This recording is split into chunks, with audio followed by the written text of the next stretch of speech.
اس راستے میں بھی اگر پابندی نہیں بنی تو پھر کس راستے میں؟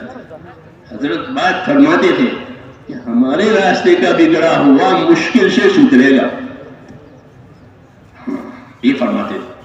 کیوں؟ یہ تو سدھرنے کی جگہ ہے، جیسے روٹی تندور میں بننے کی جگہ ہے، لیکن روٹی تندور میں ہی جل گئی تو جو روٹی تندور میں جل گئی وہ باہر نہیں سدھرے گی، سدھرے گی باہر؟ وہ تندور میں بننے کی جگہ بگڑی، جو بگڑ بننے کی جگہ پر آ رہے گا وہ کبھی نہیں سدھرے گا۔ اسے کہا ہمارے ہاں کا بگڑا ہوا مشکل سے سدھرے گا۔ ہاں، یہ بہت بڑی آگاہی دی ہے اور بہت بڑی ڈرنے کی بات ہے کہ جو راستہ بننے کا ہے یہاں سے لوگوں میں انابت آتی ہے، لوگوں میں ندامت آتی ہے۔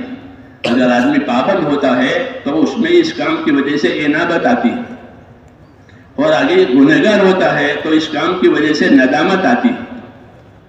اس کو سمجھنے کی کوشش کریں کہ اس کام کی خاصیت ہے کہ کیا خاصیت ہے کہ اگر آدمی پہلے سے پابند ہے فرائض کا، حرام سے بچنے کا، پابندی کا مطلب یہ، کیونکہ یہ دو چیزوں کی پابندی ضروری ہے، ایک اللہ کے فرائض کا پابند بنے اور اللہ کے حرام سے پابند بنے۔ یہ دو اللہ کے جو فرائض ہیں، عبادت کے ہو، کھانے کمانے کے ہو، پہننے اوڑھنے کے ہو، یہ سب فرائض ہیں، تو فرائض کی پابندی اور حرام سے بچنا یہ دو ضروری ہے۔ فرائض جو ہیں وہ اللہ کے حقوق کہلاتے ہیں، یہ کرنے پڑیں گے، اللہ نے فرض کیا، اور جو حرام ہیں وہ اللہ کے حدود اور بارڈر ہیں، وہاں کوئی نہ جائے۔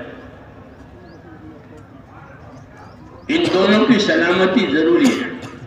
تو پابند کا مطلب یہ کہ پہلے سے آدمی پابند ہے، فرائض کا پابند ہے، حرام سے بچا ہوا ہے، پھر اس راستے میں چلے گا تو اس کو انابت ملے گی،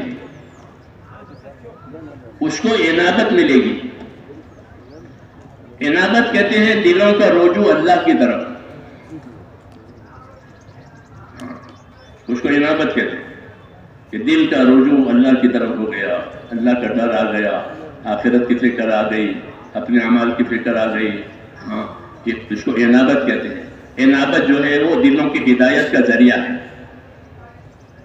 انابت جو ہے وہ دلوں کی ہدایت کا ذریعہ ہے۔ وَيَأْتِي إِلَيْهِ مَن يُنِيبُ، کہ جو اللہ کی طرف انابت کرے گا اس کو، اس کے دلوں کو اللہ ہدایت دے گا۔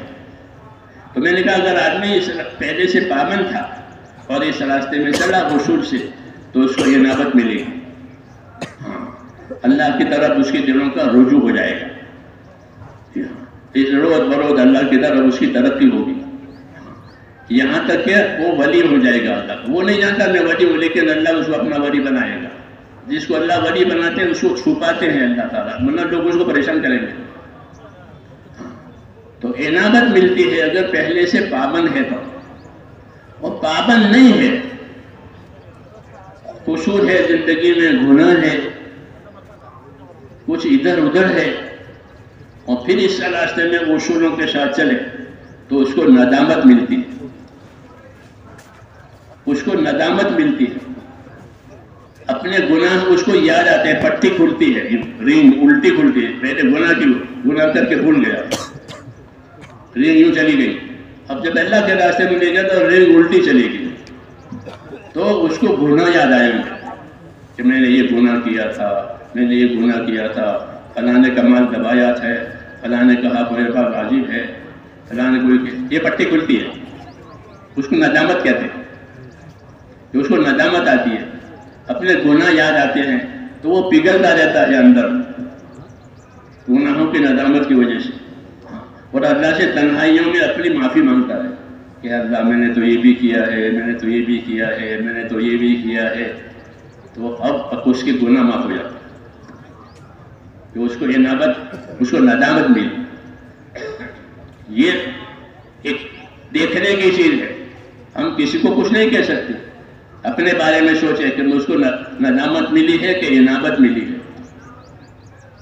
ہاں، آدمی کوئی چیز کھاتا ہے تو اس کا اثر ہوتا ہے، پانی پیتا ہے تو اس کا اثر ہوتا ہے، موسم کا اثر ہوتا ہے، تو اس کام کا اثر نہیں ہوگا، اس کام کا اثر نہیں ہوگا، اس کا اثر ہوگا۔ کوئی دو اثر ہوتے ہیں، یا انابت آئے گی یا ندامت آئے گی۔ انابت بھی نہیں آئی، ندامت بھی آئی کہ صحیح چلا ہی نہیں ہے، کہ صحیح چلا ہی نہیں ہے، صحیح چلنا نہیں ہوا ہے، ٹوٹ پھوٹ ہے، اس لیے کوئی اثر نہیں ہوا، نہ منفی نہ مثبت۔ پتھر پانی میں گرا، جیسا تھا ویسا ہی رہا، ایسا ہوا۔ اس لیے بہت ضروری ہے یہ بات کہ اپنے انابت کو، اپنے رجوع کو ہم اللہ کی طرف کریں کہ اللہ تیرے علم میں میرے جو گناہ ہیں، تیرے علم میں میری جو خطائیں ہیں، میری جو زیادتیاں ہیں، وہ معاف کر دے۔ حدیث طریقے کی دعائیں ہیں، اللہم اغفر لی ما تعلم وتجاوز عنی ما تعلم، اللہم اغفر لی ما تعلم وتجاوز عنی ما تعلم۔ اے اللہ، جو تو جانتا ہے میرے بارے میں وہ معاف کر دے، وہ جو تو میرے بارے میں جانتا ہے اسے درگزر کر لے، کوئی نہیں جانتا، اللہ نے چھپایا ہے۔ تو یہ کیفیتیں کار نبوت میں پیدا ہوتی ہے۔ صحابہ مسلمانوں پر آتے تھے تو کہتے یا رسول اللہ، ہم نے تو لڑکیاں دفنائی ہے، ہمارا کیا ہوگا؟ وہ گناہ یاد آ رہے، وہ گناہ یاد آ رہے، ہم نے آپ کو ستایا ہے، ہمارا کیا ہوگا؟ آپ کے آدمیوں کو ستایا ہے، ہمارا کیا ہوگا؟ کار نبوت یہ ندامت پیدا کرے گا، کار نبوت انابت پیدا کرے گا۔ خالد بن ولید آئے، طاقتور آدمی ہے، مخالفت میں زبردست طاقت۔ ایک ہی لائن تھی، ابو جہل کے بیٹے اور خالد بن ولید ایک ہی لائن پر تھے، جی ہاں، آپ کی مخالفت میں اب دین ملا، ایمان ملا، تو انابت آئی، ندامت آئی کہ ہم نے تو یہ کیا ہے، یہ کیا ہے، یہ کیا ہے۔ عمرو بن عاص آئے، عمرو بن عاص سیاسی آدمی تھے، ان کا بادشاہوں سے تعلق تھا، قریش کے سیاست دان ان کا شمار ہے، تو سیاسی طور پر بادشاہوں کے پاس جاتے تھے، بادشاہوں کو ورگلاتے تھے آپ کے خلاف دوسری کی وجہ سے۔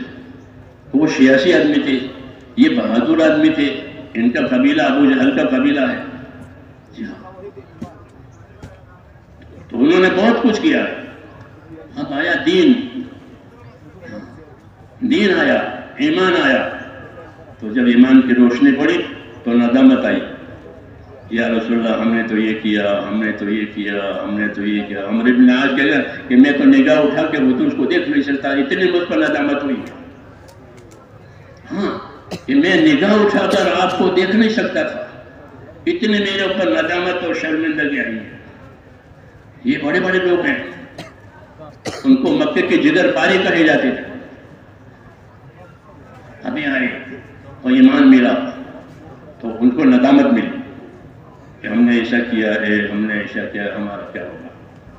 حضور صلی اللہ علیہ وسلم نے ان سے فرمایا اللہ آپ کو معاف کر دے گا، آپ کے ایمان لانے کی وجہ سے معافی ہو جائے گی، آپ کی ہجرت کرنے وجہ سے معافی ہو جائے گی، آپ کے حج کرنے کی وجہ سے معافی ہو جائے گی۔ تسلی دے رہے ہیں کیونکہ وہ ندامت کی وجہ سے گھبرا رہے ہیں۔ یہ سب سیرت میں موجود ہے کہ کار نبوت کیا اثر کرتا، دوائیں کیا اثر کرتی ہے، موسم کیا اثر کرتا ہے، تو کار نبوت کیا اثر کرے گا؟ کہ کار نبوت یہ دو اثر کرے گا، ایک انابت پیدا کریں گے کہ اللہ کی طرف رجوع ہو جائے گا، اللہ کی طرف رجوع، کہ پہلے سے رجوع نہیں تھا دنیا کی طرف، اور اب دین آیا تو ان کا رجوع اللہ کی طرف ڈبل ہو گیا۔ ایسے بھی لوگ پہلے دنیا کی طرف رجوع کرتے تھے، اب دنیا میں سے نکل آئے تو اللہ کی طرف رجوع، ندامت آئی، تو ندامت انابت یہ اس راستے کی نعمتیں ہیں، ہاں، اس کے مذاکرے ہوتے نہیں ہیں، ہاں، کام کے وہ طریقہ کار کے مذاکرے ہوتے ہیں، وہ ٹھیک ہے، مگر وہ علاج نہیں ہے، وہ علاج نہیں ہے۔